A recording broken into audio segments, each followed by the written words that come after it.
Assalamualaikum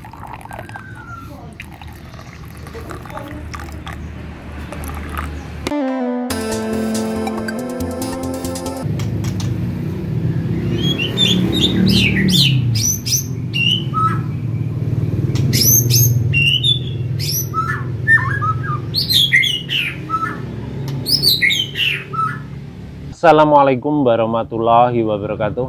Halo teman-teman, ketemu lagi dengan Caraku 55.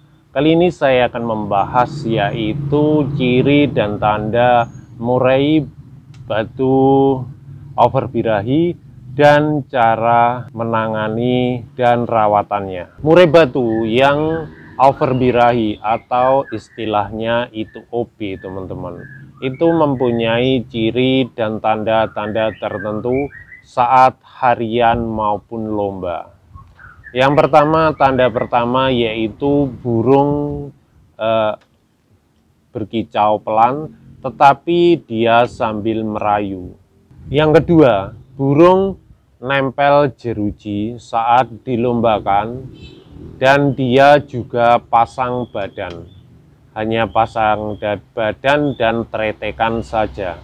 Yang ketiga, burung murai batu hanya kuar-kuar di bawah, tetapi di lapangan saat naik gantangan ini burung tidak mau bunyi, bunyinya hanya ngukluk saja. Tetapi ini bisa dikatakan birahi, juga bisa dikatakan drop mental atau burung belum kondisi. Yang keempat yaitu ngelowo atau ngeleper, baik di rumah, baik di lomba. Jadi dari keempat ciri-ciri tadi itu hampir akurat, tetapi ya ada ciri-ciri lainnya seperti gembung, kaki diangkat, dan sebagainya.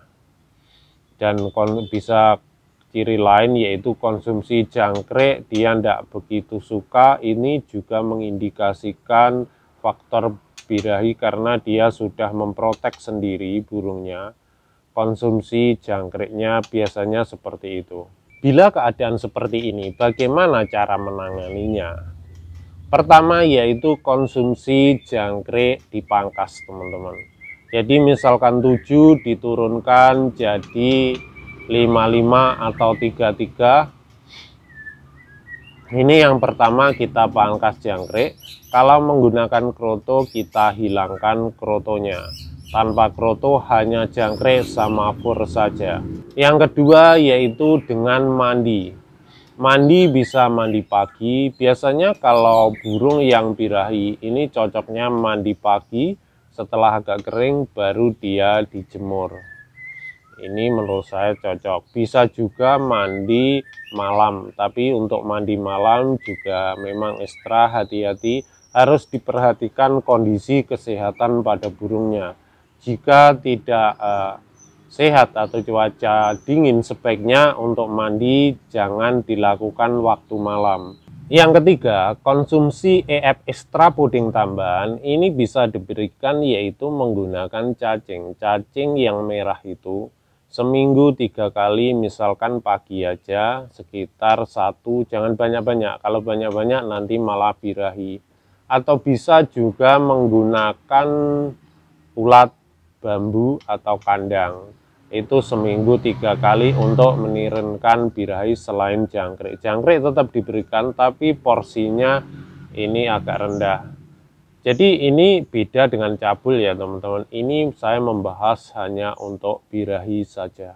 Jemur rutin setiap hari, teman-teman coba jemur selama 30 menit, tapi rutin setiap hari kita jemur.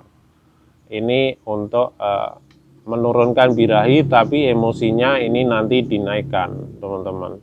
Jadi rutin aja 3 kali seminggu, maksud saya setiap hari untuk jemurnya kita lakukan 30 menit. Yang keempat yaitu dengan pola umbaran atau istilahnya polier. Jadi kita umbar. Untuk umbaran itu seminggu 3 kali. Misalkan teman-teman diumbar, itu bisa diabyak atau digusai biar dia berterbangan, ataukah dia hanya dimasukkan dalam kandang umbaran aja sekitar 4 jam seminggu 3 kali, atau kalau di obyek itu sekitar minimal ya 100 putaran, tetapi dilihat dulu burungnya takut nabrak atau tidak. Kalau nabrak sebaiknya dihentikan teman-teman, cukup dimasukkan aja sekitar 3-4 jam saja.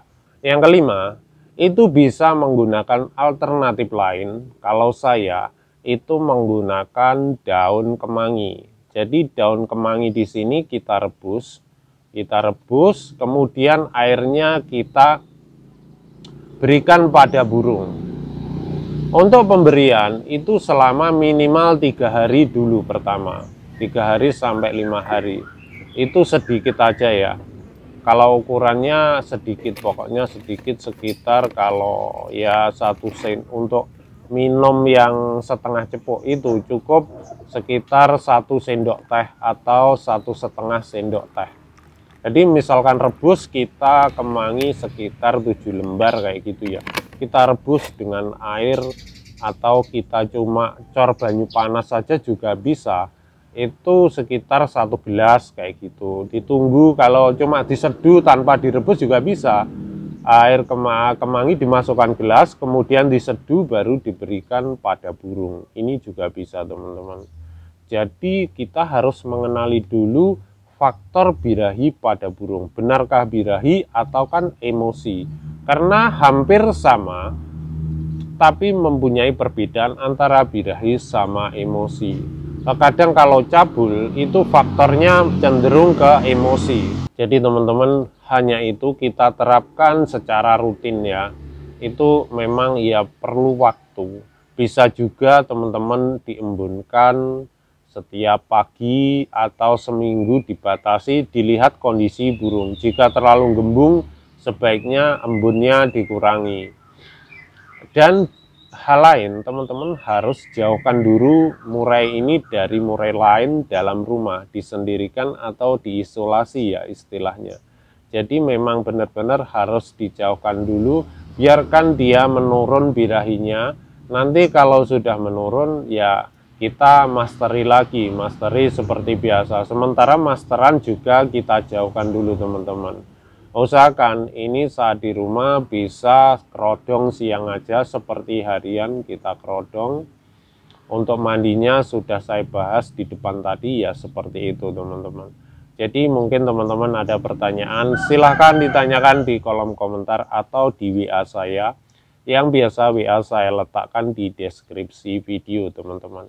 Jadi itu aja dari pengalaman saya teman-teman. Mungkin kurang jelasnya bisa ditanyakan di WA atau tolong teman-teman di komentar, silahkan berkomentar untuk teman-teman sekalian bertanya. Insya Allah tetap saya jawab, meskipun kadang jeda tidak langsung saya jawab, tapi saya jawab teman-teman karena kesibukan seperti itu. Itu aja dari saya teman-teman, semoga berbagi ilmu ini bermanfaat. Berbagi ilmu itu indah. Wassalamualaikum warahmatullahi wabarakatuh.